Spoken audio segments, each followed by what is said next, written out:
వి gold trusted gold buyers. మీరు తాకట్టు పెట్టిన బంగారాన్ని విడిపించి ఈ రోజు ఉన్న మార్కెట్ ధరకు కొనబడును. మనం ఏం తప్పు చేయనప్పుడు మనం ఎందుకు భయపడాలి?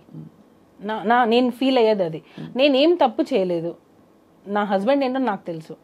నేను ఇప్పుడు ఒక వైఫ్ వచ్చి బయట చెప్తుంది అని అంటే రేపు అది రాంగ్ అయింది అనుకోండి, నన్నే కదా అంటారు. ఖచ్చితంగా తప్పున్నా నువ్వు సపోర్ట్ చేసావనే కదా అంటారు. సో నేను అది అంత చిన్నపిల్లనా? నేను దేనికి సపోర్ట్ చేస్తున్నానో చేయలేను అంత చిన్నపిల్లనా? నాకే 2 పిల్లలు ఉన్నారు. చిన్నపిల్లని కాదు ఖచ్చితంగా. కానీ మధ్యలో ఇక్కడ ఒకటే క్వశ్చన్ ఏంటంటే వాళ్ళిద్దరి మధ్య ఒక రిలేషన్షిప్ అని చెప్పడానికి మీ దగ్గర ఇన్ఫర్మేషన్ ఉంది. ఎందుకంటే మీరు కూడా అమ్మాయిని కన్విన్స్ చేసి వీళ్ళిద్దరికి పెళ్లి చేద్దాం అనే అంతవరకు వెళ్ళింది విషయం ఉంది కాదు మ్యామ్. నువ్వు పెట్టుకోవద్దు. నువ్వు ఎందుకు మాస్టర్, ఒక హస్బెండ్, 2 పిల్లలు ఉన్నారు. సో నువ్వు ఈ ఏజ్ నీకు అట్రాక్ట్ అవ్వచ్చు, లేదా ఆ లగ్జరియస్ లైఫ్ చూసిండొచ్చు, కార్లు కావచ్చు, ఇచ్చే ఇంపార్టెన్స్ కావచ్చు. ఇప్పుడు డాన్సర్కి ఇచ్చే ఇంపార్టెన్స్ ఒకటి ఉంటుంది, అసిస్టెంట్ కొరియోగ్రాఫర్కి ఇచ్చే ఇంపార్టెన్స్ ఒకటి ఉంటుంది. వాళ్ళు ఎక్కడో వెళ్ళి తింటుంటారు, వీళ్ళు ఏంటంటే మాస్టర్ దగ్గర తింటారు, మాస్టర్కి వచ్చిన ఫుడ్ని తింటారు, సపరేట్ కారు ఉంటుంది. సో మ్యామ్ ఇప్పుడు నేను ఒకరికి ఇంపార్టెన్స్ ఇస్తున్నానంటే అందరి దృష్టి ఎక్కడ వెళ్తుంది, అక్కడే వెళ్తుంది. సో ఆ మనిషి ఏం చేస్తారు, నాకు ఇంపార్టెన్స్ వచ్చింది అనే ఒక ఫీల్కి వెళ్ళిపోతారు.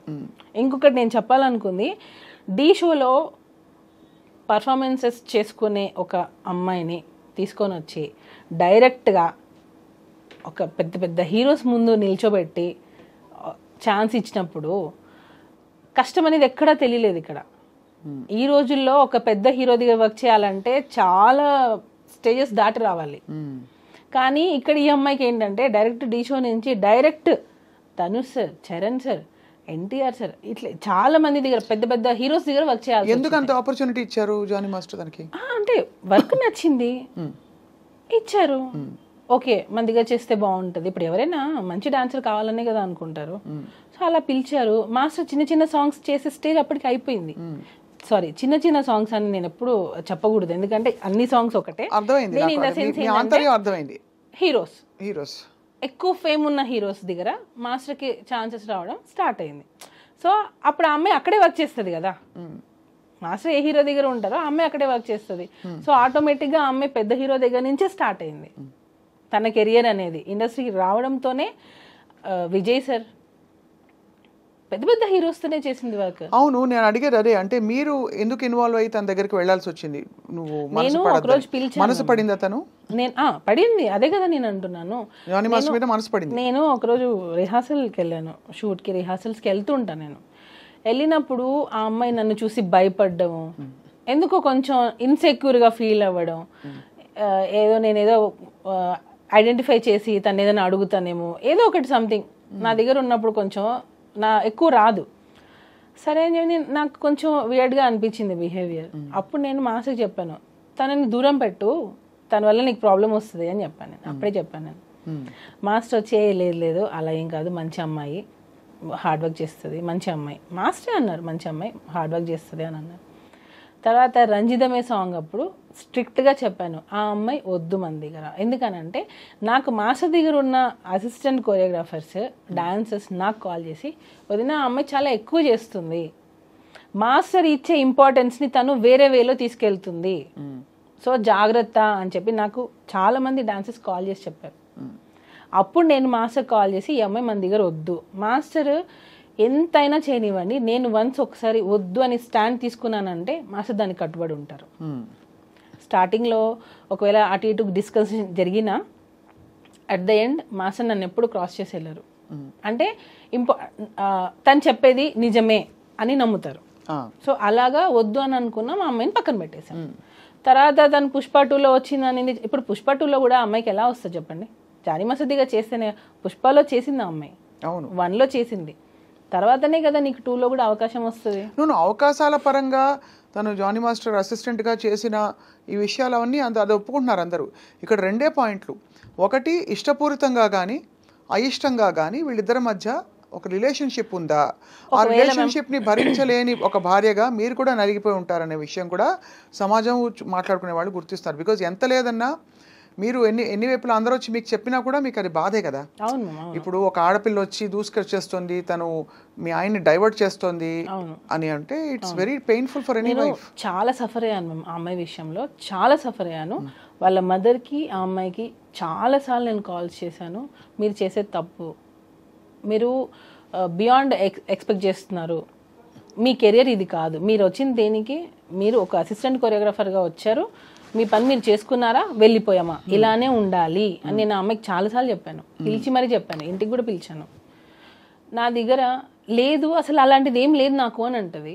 అక్కడికి వెళ్ళి మళ్ళీ తన ఫ్యామిలీ ప్రాబ్లమ్స్ అన్నీ చెప్పడం స్టార్ట్ చేసి, మా మదర్ నన్ను టార్చర్ చేస్తుంది, మీరే నన్ను సేవ్ చేయాలి మాస్టర్, ఇంకా నేను మీ దగ్గర అయితే నేను ఇది కూడా ఒకటి, ఎందుకు మాస్టర్ రిలేషన్ అని ఎందుకు అంటున్నారనంటే, అమ్మాయి స్టార్టింగే రావడం ఎలా వచ్చిందంటే, మా మదర్ నన్ను చాలా టార్చర్ చేస్తుంది, నన్ను చిన్న చిన్న బట్టలు వేసుకోమంటుంది, నేను ఇంట్లో నాకు పిచ్చిలేస్తుంది, నాకు ఏం చేయాలో అర్థం కావట్లేదు, నేను షూటింగ్కి వచ్చినప్పుడు నేను హ్యాపీగా ఉంటున్నాను, సో నన్ను మీ దగ్గర నుంచి పంపకండి, నన్ను మీ దగ్గర నుంచి తీసేయకండి, నేను మీ దగ్గర సేఫ్గా ఫీల్ అవుతాను, వేరే మాస్టర్ దగ్గర ఎక్కడ కూడా నాకు ఆ సేఫ్టీ లేదు అని మాస్టర్ దగ్గర ఆ అమ్మాయి ఏడ్చిన రోజులు చాలా ఉన్నాయి. మీరు చూసారా? నేను గంగులు సాంగ్ అప్పుడు చూసాను. నేను గంగులు సాంగ్ తను చేస్తుంది, ఆ టైంలో ఇంట్లో నుంచి దెబ్బ తగిలి హెడ్కి, ఇంట్లో నుంచి దెబ్బ తగిలి ఇంట్లో వాళ్ళ ఇంట్లో ఏం జరిగిందో తెలియదు, ఇంట్లో నుంచి అమ్మాయి వచ్చేసి ఎక్కడికో వెళ్ళిపోయింది. ఈమె మాస్టర్ అంటే షూటింగ్ అని చెప్పి వచ్చేస్తుంది ఒక్కొక్కసారి. నాకు కూడా మా ఇంటికి వస్తే మా మమ్మీకి చెప్పొద్దు నేను మీ ఇంటికి వచ్చింది అంటది. ఎందుకు మీ మమ్మీకి ఎందుకు చెప్పొద్దు అని అంట. లేదు చెప్పొద్దు, నేను బయట ఉన్నానని చెప్పాను, మీరు చెప్పకండి అని. నాకు అప్పుడే ఈ అమ్మాయి ఇట్లా ఇంట్లో ఒకటి బయట ఒకటి చెప్తుంది అని నేను అప్పుడే ఖచ్చితంగా చూసేవాళ్ళకి పేరెంట్స్ పాయింట్ ఆఫ్ వ్యూ నుంచి చిన్నపిల్ల ఇండస్ట్రీకి ఏదో వచ్చింది, ఒక పెళ్ళైన మాస్టర్ తోటి అఫ్ కోర్స్ ఆయన మెంటర్ అయ్యి తనకి బ్రేక్ ఇచ్చిన వ్యక్తి అయినా కూడా ఎక్కువ ఇన్వాల్వ్ అవుతుందని ఒక ఆందోళన ఉంటుంది కదా సుమలత, మీకు తెలుసు కదా ఎలా ఉంటుంది. బహుశా ఇంట్లో వాళ్ళు అందుకనే ఆపేవారేమో, తెలియదు మనకి.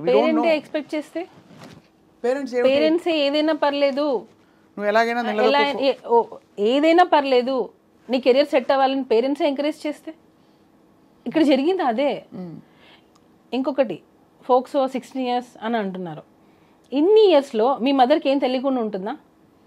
యాజ్ ఏ వైఫ్గా ఇప్పుడు మనం అడిగారు మీరు ఎంత సఫర్ అయి ఉంటారనని, యాజ్ ఏ మదర్గా ఆమెకు తెలీదా వాళ్ళ పిల్ల ఎక్కడికి వెళ్తుంది, ఆ అమ్మాయి ఎక్కడ వెళ్తుంది, ఏ షూటింగ్ చేస్తుంది అని తెలీదా ఆ అమ్మాయికి?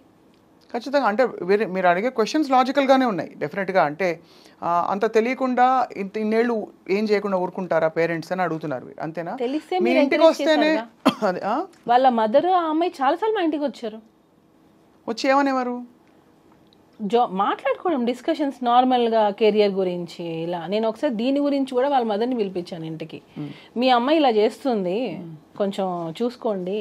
తనకి ఇతర ఇంట్రెస్ట్ ఏమైనా ఉన్నాయా జానీ మాస్టర్ తోటి ఇంకా కొంచెం క్లోజ్ అవ్వాలని? కానీ అదే కదా మేము ఇంటెన్షన్. ఆడియో ఒకటి లీక్ అయింది, విన్నారు కదా? విన్నాను. అదే అంటే మీ నోట విందాం. దానిలో క్లియర్ కట్గా తను ఏం చెప్పింది, నేను మాస్టర్ని ప్రేమిస్తున్నాను, పెళ్ళి చేసుకోవాలనుకున్నాను, అక్కకి తెలిసిపోయింది అని చెప్పింది. క్లియర్ కట్గా ఉంది దానిలో, నేను ప్రేమించాను, పెళ్ళి చేసుకోవాలనుకున్నాను, అక్కకి తెలిసిపోయింది. ఆడియో ఎలా వచ్చింది బయటికి? అది ఎవరో లీక్ చేశారు మ్యామ్, నా సైడ్ నుంచి. ఎందుకంటే అది వెళ్తే అక్కకి తెలిసిపోయింది అనే విషయం ఎవరే ఇతర కోరియోగ్రాఫర్స్కో ఎవరికో వెళ్ళి ఉండాలి, ఫ్రెండ్స్కి వెళ్ళి ఉండాలి. వాటర్ బాయ్తో మాట్లాడింది తను, వాటర్ బాయ్తో మాట్లాడింది ఈ డిస్కషన్.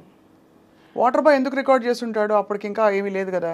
లేదు, యాక్చువల్గా ఏంటంటే మ్యామ్ ఈ అమ్మాయి ఫైనాన్షియల్గా మాస్టర్ని ఒక్కొక్కసారి డబ్బులు అడిగేది, మా ఇంట్లో కొంచెం ఫైనాన్షియల్గా లేదు, జీతం అది ఇచ్చేవారు కదా, సాంగ్స్ డబ్బులు వచ్చేవి కాకుండా మాస్టర్ని కొంచెం ఫైనాన్షియల్గా నాకు సపోర్ట్ కావాలి, కొంచెం వాళ్ళ చెల్లి సమ్ సివిల్స్ ఏదో చేస్తుంది, దానికి కూడా మాస్టర్ హెల్ప్ చేశారు. ఇప్పుడు నేను ఒక సాఫ్ట్వేర్ అయినా తీసుకోండి, నేను ఒకరి దగ్గర వర్క్ చేస్తున్నాను, కొన్ని సంవత్సరాలు అయ్యింది, నా ఫ్యామిలీ గురించి వాళ్ళకి తెలిసి ఉంటుంది, సార్ మా సిస్టర్కి ఇది హెల్ప్ చేయండి అని అడుగుతారు కదా, అలానే వాళ్ళ సిస్టర్కి కూడా హెల్ప్ చేశారు మాస్టర్. అలాగా ఫైనాన్షియల్ హెల్ప్ కూడా మాస్టర్ చేశారు అమ్మాయికి. ఆ టైంలో